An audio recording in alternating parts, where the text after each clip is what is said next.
ஹாய்ங்க. இன்றைக்கி ஒரு டிப்ஸு. இந்த பாருங்கள், நம்ம கடையில் போய் ஒரு 10 ரூபாய்க்கு பச்சை மிளகாய் கேட்டாலே நிறையா கொடுப்பாங்க. ஒரு 20 ரூபாய்க்கு பச்சை மிளகாய் வாங்கிட்டு வந்து அது நேராக கட் பண்ணிவிட்டு உப்பும் தயிரும் போட்டு வெயிலில் காய வைக்கணும். காய வச்சுட்டு அப்புறம் எடுத்துகிட்டு வந்து பாருங்கள், கருவாடு, முள் இல்லாத கருவாடு வாங்கிட்டு நம்ம கருவாடும் பச்சை மிளகாயும் போட்டு எண்ணெய் போட்டு நல்லா வறுத்துட்டு இந்த மாதிரி ஒரு பாட்டிலில் நீங்கள் போட்டு அதில் வந்து ஸ்டோரேஜ் பண்ணி வச்சிட்டிங்கன்னா ரொம்ப நாள் கெட்டு போகாது. இது வந்து தயிர் சாதம், ரசம் சாதம் இதுக்கெல்லாம் வந்து ரொம்ப நல்லாயிருக்கும். பேச்சுலர்ஸுக்கு ரொம்ப ஹெல்ப்ஃபுல்லாக இருக்கும் இது. அப்புறம் டிப்ஸ் நம்பர் 2, இந்த பாருங்கள், நிறைய பேர் வீட்டில் டீ போட்டுட்டு அப்படியே வச்சுடுவாங்க. மறுபடியும் சூடு பண்ணும்போது இந்த டீயோட டேஸ்ட்டே கெட்டு போயிடும். இதை வந்து இந்த மாதிரி ஒரு ஃப்ளாஸ்கில், என்கிட்ட இது தான் இருக்குது, உங்கள்கிட்ட எந்த ஃப்ளாஸ்க் இருக்கோ அதில் போட்டு வைக்கலாம். போட்டு வச்சிட்டிங்கன்னா அப்படியே சூடும் நிற்கும், டீயோட டேஸ்ட்டும் மாறாது. சர்க்கரை போடாமல் ஃப்ளாஸ்கில் ஊற்றி வைங்க. சர்க்கரை போட்டிங்கன்னா டீ கெட்டு போயிடும். Tips number 2. அப்புறம் புதுசாக கல்யாணம் ஆனவங்க இந்த பாருங்கள், ரைஸ் செஞ்சுருக்கோம். இந்த மாதிரி சாதத்தை எடுத்து இப்படி வடிக்க தெரியாது, அப்படியே கை காலெல்லாம் ஊற்றிக்குவாங்க.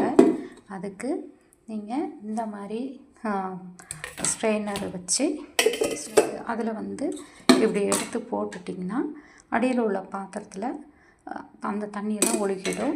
மேலே ரைஸ் வந்து அப்படியே நிற்கும். உங்களுக்கு ஈஸியாக எடுத்துக்கலாம். இது நிறையா உள்ளவங்க அப்படி செய்யலாம்.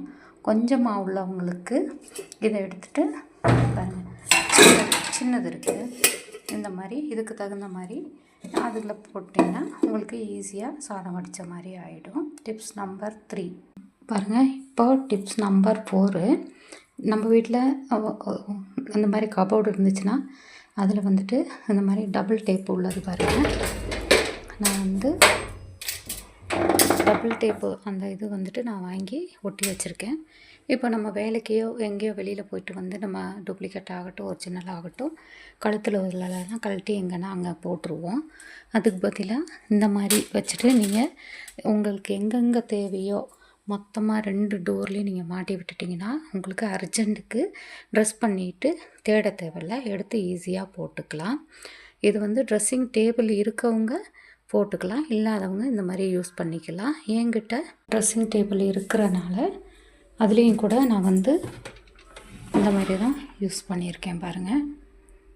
இந்த மாதிரி நீங்கள் டோரில் கீழே எல்லாம் மொத்தமாக நீங்கள் வந்து இப்படி ட்ரெஸ்ஸிங் டேபிளில் கூட யூஸ் பண்ணிக்கலாம். ஈஸியாக கிடைக்கும். பிடிச்சா லைக் பண்ணுங்கள், ஷேர் பண்ணுங்கள், கமெண்ட் பண்ணுங்கள், சப்ஸ்கிரைப் பண்ணுங்கள்.